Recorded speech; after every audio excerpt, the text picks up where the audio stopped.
Hi, I'm Dan Westfall. My company is Client Focused Financial. Today I'm going to talk to you about tying your financial shoes.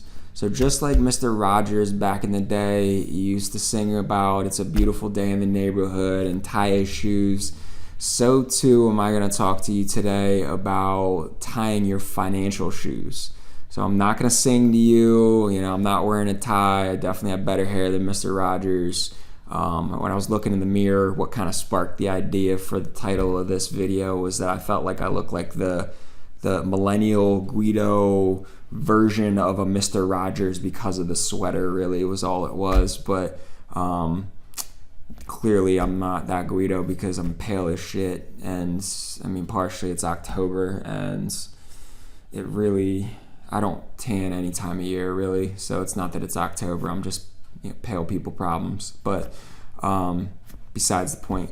So what I mean by tying your financial shoes is, I talk a lot in my videos about investments and solely everything around investments, which is predominantly what I talk to people about on a daily basis anyway.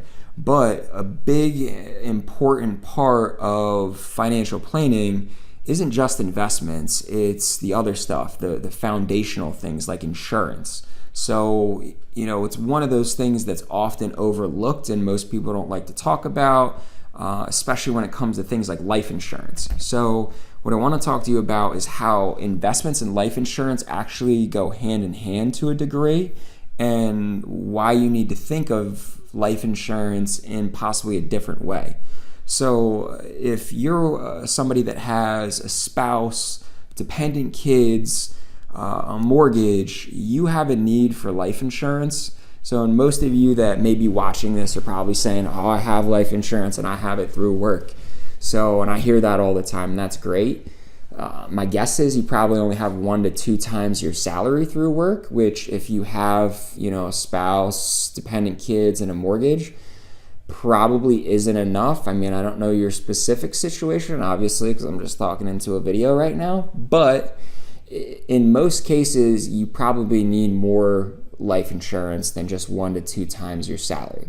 So for those reasons of covering things like a mortgage, the income to your spouse, dependent kids, all of that. So the most common thing that I hear from people when they're looking to get even private life insurance coverage or get additional coverage through their group policy at work is that they're like, well, I just need to make sure that I cover my mortgage. If something happens to me, I want to make sure that that's paid off.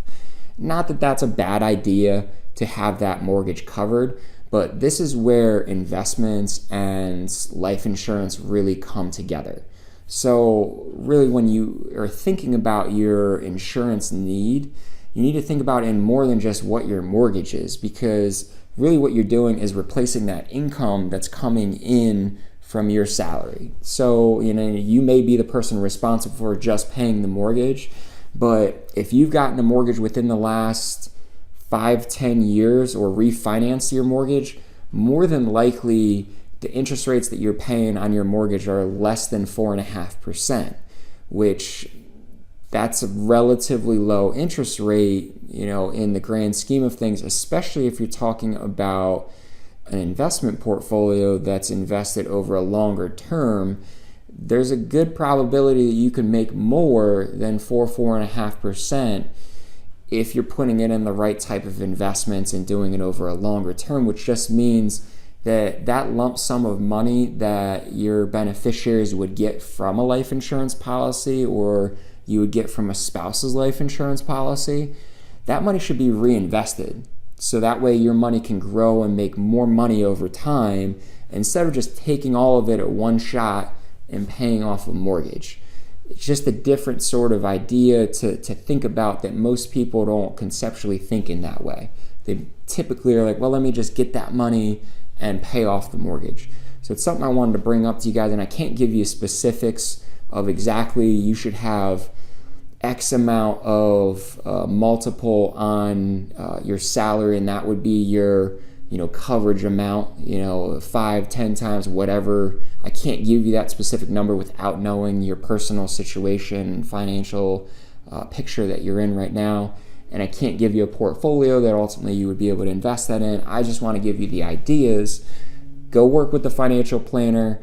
They would be able to help you figure out the specifics of exactly how much life insurance coverage you need, and ultimately what that picture would look like if you or your spouse did end up passing and that policy was paid out, how that would actually look as far as taking money off of that lump sum of money that you get and where you would put that.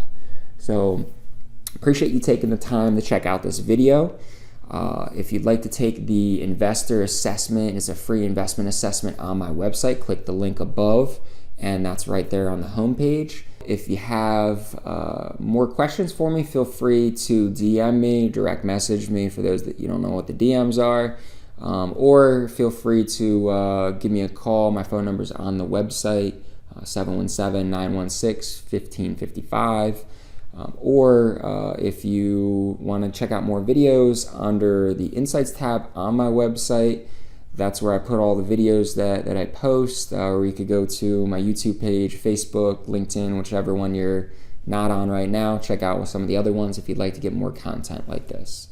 So again, I appreciate you taking the time to check out this video.